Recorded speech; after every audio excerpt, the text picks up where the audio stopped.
Hello dear friends, मैं विजय आपका अपने चैनल स्टडी विद विजय भैया में स्वागत करता हूं।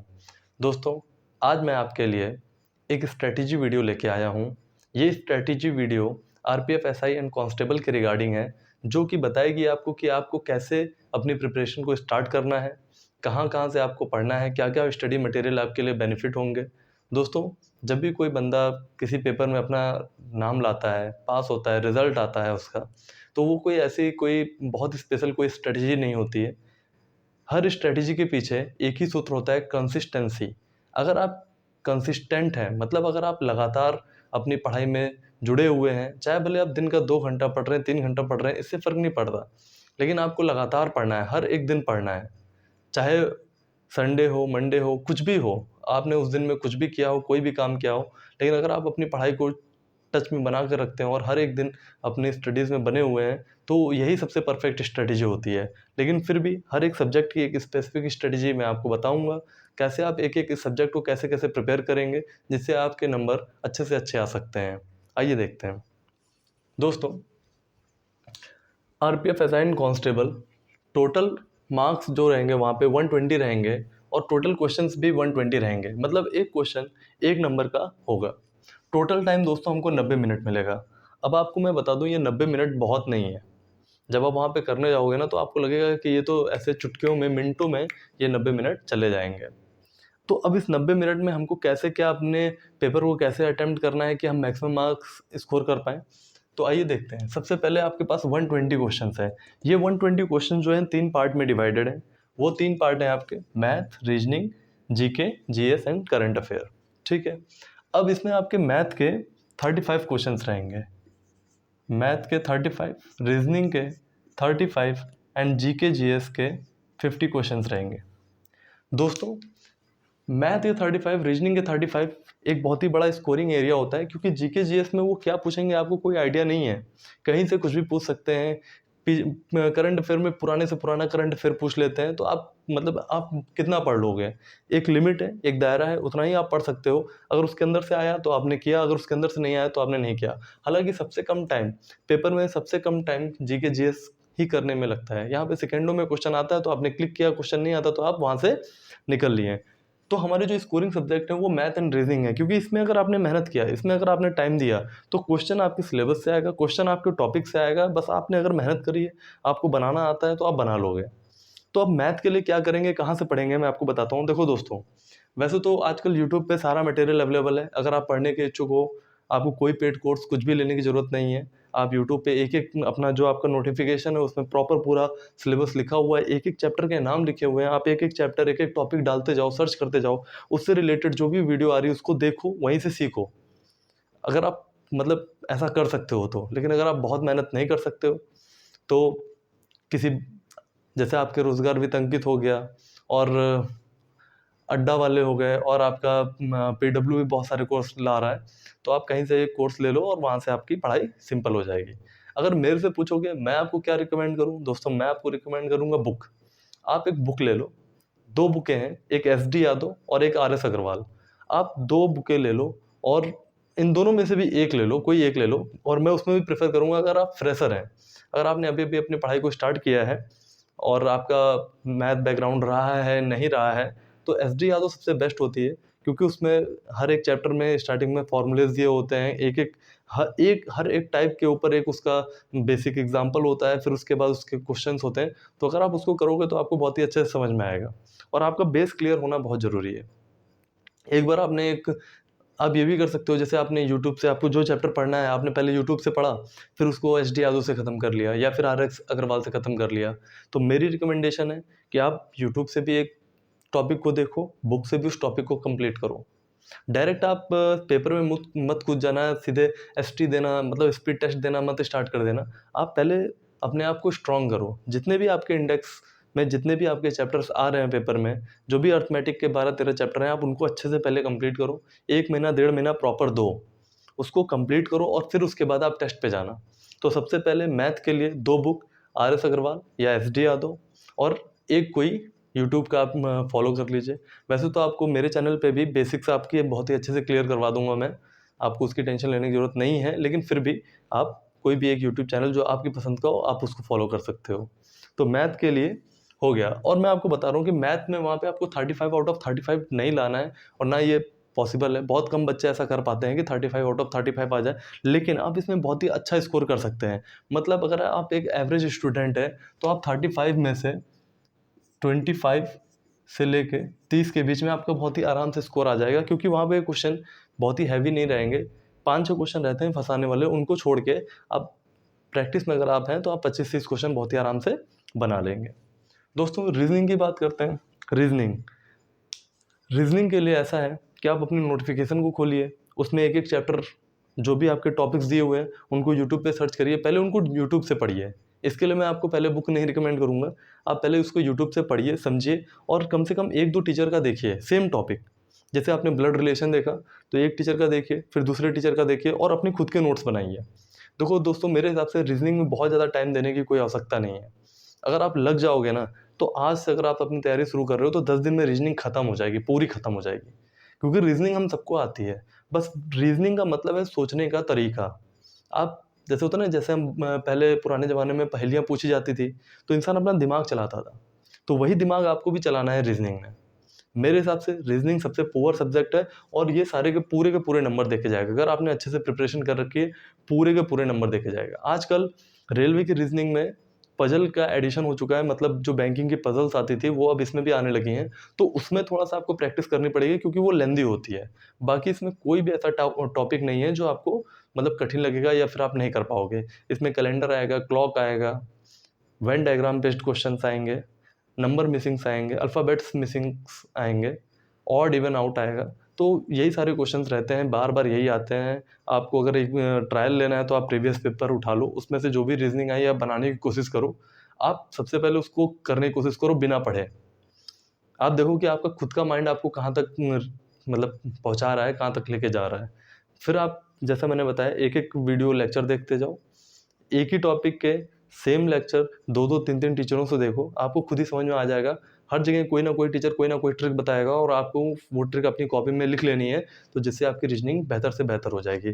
दोस्तों, रीजनिंग में आपको सिर्फ इतना ही करना है, ओनली एंड ओनली यूट्यूब। मैं कहीं कोई बुक के चक्कर में नहीं पढ़ना, किसी टीचर के चक्कर में मत पढ़ना, कोई कोर्स के चक्कर में मत पढ़ना। बहुत इसके पीछे परेशान नहीं होना है। मैं तो कहूँगा सबसे पहले तैयार कर रहे हो, अगर शुरू कर रहे हो अपनी तैयारी, तो रीजनिंग पे सबसे पहले हाथ मारो और 10 दिन में इसको खत्म कर दो। ये टारगेट बना लो कि 10 दिन में मेरे को चाहे भले 4 घंटा 5 घंटा पढ़ना पड़े, और इससे ज़्यादा पढ़ना भी नहीं पड़ेगा। बहुत कम टॉपिक्स हैं और बहुत ही जल्दी कवर होते हैं। तो आप रीजनिंग को सबसे पहले ख़त्म करो, 10 दिन में ये आराम से कवर हो जाएगी। और इसमें मेरे हिसाब से भाई 30 तो मिनिमम है, 30 से आप 33 तक नंबर इसमें बहुत ही प्यार से ला सकते हो। और 1-2 क्वेश्चंस जो होंगे वो बेकार होते हैं, उनको छोड़ना ही होता है पेपर में, ठीक है। अब बात आती है मेन सब्जेक्ट की, GK, GS and CA. CA मतलब करंट अफेयर, जीके मतलब जनरल नॉलेज, जीएस मतलब जनरल साइंस, एंड सीए मतलब करंट अफेयर। दोस्तों, ये बहुत ही बड़ा हिस्सा है पेपर का, 50 नंबर का हिस्सा है, और ये 50 नंबर मायने रखते हैं। अब अगर आप ये सोचो ना कि अगर आप मान लो बहुत एवरेज स्टूडेंट हो, तो आपके यहाँ पे 25 आ गए, यहाँ पे 30 आ गए, तो आपके 55 ही नंबर बने। आपने यहाँ 25 लिया, यहाँ पे 30 लिया, आपके 55 बने। और कट ऑफ एसआई की अगर बात करें, अगर एसआई की बात करें तो उसकी कट ऑफ जो है दोस्तों, वो 90 प्लस ही जानी है, वो 90 से नीचे नहीं आएगी, क्योंकि पेपर का एक ठीक ठाक लेवल रहता है, एवरेज लेवल रहता है, तो बच्चे करते हैं, बहुत अच्छे से करते हैं। तो 90 प्लस जानी है, और आपके यहाँ पे बने 55 नंबर, तो मतलब अभी भी आप समझ लो 35 नंबर पीछे हो। तो मतलब कहीं ना कहीं अब आपको इस सेक्शन से 35 नंबर मिनिमम तो लेने ही लेने हैं। अब 35 नंबर दोस्तों ऐसे तो नहीं आएंगे, हवा में तो नहीं आएंगे। 35 नंबर के लिए करनी पड़ेगी मेहनत, क्योंकि यहाँ जितना आप कर सकते थे आपने कर लिया। मैं ये मान के चल रहा हूँ, आप एक एवरेज बच्चे हो, तो आपने जितना यहाँ करना था कर लिया। अब यहाँ पे आपको भैया 35 नंबर मिनिमम चाहिए, तब आप इस कट ऑफ पे पहुँचोगे।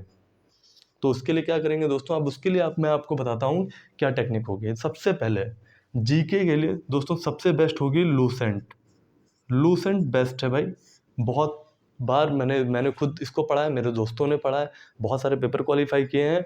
लूसेंट से बाहर रेलवे के पेपर में कुछ नहीं आना है, सब लूसेंट का आएगा। आप एक एक पेज, एक एक पन्ना जो लूसेंट में होता है ना, हेडलाइन रेड कलर से, ब्लू कलर से, भाई वो इतना इंपॉर्टेंट होता है ना कि क्या बताऊँ आपको। जब पिछली बार एनटीपीसी हुआ था दोस्तों, मैं आपको बता रहा हूँ, ज्योग्राफी के फर्स्ट और सेकंड पेज से ही 5-6 क्वेश्चन आ गए थे। तो इतनी इंपॉर्टेंट है, आप लूसेंट समझ लो। तो लूसेंट को तो करना ही करना है किसी भी हाल में। अब क्योंकि अब भाई किताब पढ़ोगे, आपने पहले पढ़ा है नहीं पढ़ा है, आपको समझ में आ रहा है नहीं आ रहा है, तो जो जो टॉपिक पे आप पढ़ते जाना, लूसेंट में जो भी जैसे आपने मान लीजिए बुद्धा पढ़ा, बुद्धिज्म आपने पढ़ा, तो बुद्धिज्म का आप एक वीडियो लेक्चर देख लीजिए यूट्यूब पे, जिससे आपको माइंड में आ जाए कि हाँ बुद्धिज्म क्या है, और लूसेंट से पढ़ लीजिए। और तीसरी चीज़ जो आपको इसमें करनी है कि आपको प्रीवियस ईयर उठा के आपको एमसीक्यूज करने हैं। एमसीक्यूज भाई आपको याद रहेंगे, आप थ्योरी भूल जाओगे, आप यूट्यूब लेक्चर भूल जाओगे, लेकिन एमसीक्यूज ही होंगे जिसकी आप बार बार प्रैक्टिस करोगे तो आपके दिमाग में फिट हो जाएगा, आपको डायरेक्ट आंसर याद रहेगा। तो एमसीक्यू तो करना ही करना है। वही काम आपको जीएस में करना है। जीएस में आपको लूसेंट इनफ है, जितना लूसेंट में दिया है वो इनफ है।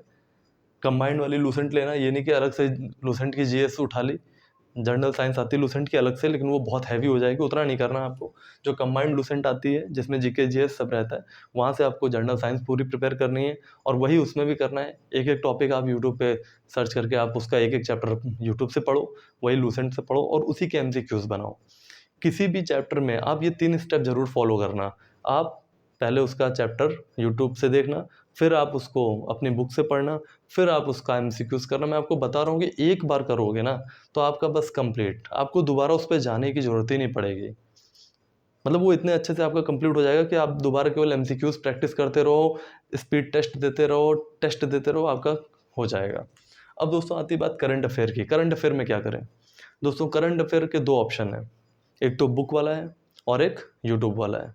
तो सबसे पहले तो यूट्यूब वाला फॉलो करो। कोई भी ऐसा टीचर पकड़ लो भाई जो डेली की 10 12 15 करंट अफेयर पढ़ा देता हो, और ज़्यादा नहीं, ये नहीं कि एक एक घंटा करंट अफेयर चल रही, नहीं। आप मान लो मुश्किल से मुश्किल आधी घंटा 15 20 मिनट की करंट अफेयर हो यूट्यूब पे, बस उतना। एक लेक्चर उसका ले लो, और स्पीडी एक खरीदो। स्पीडी आप एक खरीदिए, और उसमें मंथ वाइज करंट अफेयर आते हैं। तो अगर आप उसमें से, अगर आप बैक साइड से, जैसे अभी क्या चल रहा है, अप्रैल चल रहा है, तो उसमें मार्च का आ गया होगा, मार्च का पूरा कंटेंट होगा। तो आप उठा के पहले मार्च का धीरे धीरे धीरे धीरे ख़त्म करो। जब तक अप्रैल चल रहा है तब तक आप मार्च का ख़त्म करो। फिर जब अप्रैल ख़त्म होगा तब फिर नई स्पीडी आएगी, उसमें अप्रैल का रहेगा। तो जब आप मई में जाओगे तो आप अप्रैल का धीरे धीरे ख़त्म करना, और डेली करंट अफेयर्स आप करते रहना। तो जब आप उसमें अप्रैल का पढ़ोगे तो आपको फिर से वही चीज़ रिवीजन होने लगेगा। और उसके भी एमसीक्यूज़ आते हैं, बहुत सारे ऐप हैं, जैसे अड्डा हो गया, उस पे आपकी फ्री क्विज़ेज़ आती हैं, आप उस पे एमसीक्यूज़ आराम से करो। एमसीक्यूज़ भाई जीके याद रखने के लिए एमसीक्यूज़ बेस्ट है। एमसीक्यूज़ तो करना ही करना पड़ेगा। यही भाई जीके तैयार करने का यही एक तरीका है, और मैं आपको बता रहा हूँ कि ये तरीके से आप 35 नंबर बहुत ही प्यार से अचीव कर लोगे, बहुत ही प्यार से। लूसेंट से बाहर एक क्वेश्चन आना नहीं है। अगर आपने लूसेंट प्रॉपरली पढ़ ली तो आपका काम हो जाएगा। करंट अफेयर के लिए मैंने जितना बताया उतना काफ़ी है। रेलवे में कोई बहुत हैवी करंट अफेयर नहीं आती, पूरी करंट अफेयर आपकी स्पीडी से फंस जाएगी, पूरी की पूरी। अब एक चीज़ और बचती है, जीके में आती है मिसलेनियस। मिसलेनियस मतलब जैसे आपके नेशनल पार्क हो गए, जैसे आपकी वाइल्ड लाइफ सेंचुरीज हो गई, जैसे आपके बुक्स हो गए, जैसे आपके साइंस एंड टेक्नोलॉजी हो गया, जैसे आपके डेज हो गए, जैसे आपके ओलंपिक से रिलेटेड कोई क्वेश्चन हो गए। इसमें पीछे का भी पूछ लेते हैं। तो भारत में पहला कौन था, वर्ल्ड में पहला कौन था, ऐसे क्वेश्चंस भी यहाँ पे पूछे जाते हैं। आपके डैम से रिलेटेड क्वेश्चंस हो गए। तो आपको लूसेंट के पीछे ये प्रॉपरली पूरा मिसलेनियस दिया होता है। तो आपको साथ ही साथ क्या करना है कि धीरे धीरे अपना मिसलेनियस भी प्रिपेयर करते रहना है। जैसे डांस हो गया, नेशनल डांस हो गए, जो आपके स्टेट वाइज डांस होते हैं, तो वो हो गए। आपको धीरे धीरे एक एक स्टेप करके प्रिपेयर करते चलना है। सबसे मेन जो है वो जीके जीएस है, क्योंकि इसमें 35 नंबर लाएंगे तो ही आप 90 तक पहुंच पाएंगे। दोस्तों ये जो मैंने स्ट्रेटजी बताई है, ये मैंने एसआई के हिसाब से बताई है, और ये कांस्टेबल में एज इट इज़ जैसे मैंने बताया वैसे ही अप्लाई होती है। मतलब आपको इसके लिए ये नहीं कि आपको एसआई के लिए अलग तैयारी करनी है और कांस्टेबल के लिए अलग, ऐसा नहीं है। आप एक तैयारी करोगे आपका काम हो जाएगा। कांस्टेबल में ये कट ऑफ आपके 80 के आसपास जाएगी, 80 और 85 के बीच में रहेगी। तो मतलब जितने नंबर आपको मैं बता रहा हूँ ना, उतने नंबर सफिशिएंट हैं, और उतने नंबर लाने में आपको कोई परेशानी नहीं होगी। हाँ, लेकिन अगर आप सोचोगे कि आप यहाँ पे आप 35 से सोचो कि मैं 45 कर लूँगा, तो दोस्तों ये रेयर होता है। ये वो बच्चे कर पाते हैं जो बहुत महारथी होता है। हम आपको एक एवरेज स्टूडेंट मान रहे हैं अपने तरह, कि आप एक एवरेज स्टूडेंट हो, तो आप कितना कर सकते हो वो सबकी एक कैपेसिटी होती है, हम उतने के आसपास कर लेते हैं। अभी मैंने 35 बोला, तो कोई बंदा 33 करके आएगा, कोई 37 कर लेगा, तो इतना रहता है। ठीक है, तो ये एक परफेक्ट स्ट्रेटजी है, और इस स्ट्रेटजी का एक ही मूल मंत्र है दोस्तों, कंसिस्टेंसी, निरंतरता। आप अगर निरंतर बने रहोगे अपनी तैयारी में, तो मैं आपको बता रहा हूँ कि बहुत ज़्यादा आपको भागने की ज़रूरत नहीं पड़ेगी, बहुत ज़्यादा आपको पढ़ने की ज़रूरत नहीं पड़ेगी। आप डेली 2-4 घंटे अपनी स्टडीज़ को दो, इससे ज़्यादा देने की ज़रूरत नहीं है और पेपर जब भी होगा आपका पेपर क्वालीफाई हो जाएगा। तो आई होप कि आपको ये स्ट्रैटेजी बहुत ही अच्छी लगी होगी और आपको समझ में आई होगी। Thank you. अगर आपको ये स्ट्रैटेजी अच्छी लगी है दोस्तों, तो मेरे चैनल को लाइक करना, सब्सक्राइब करना और अपने दोस्तों को शेयर करना। Thank you very much.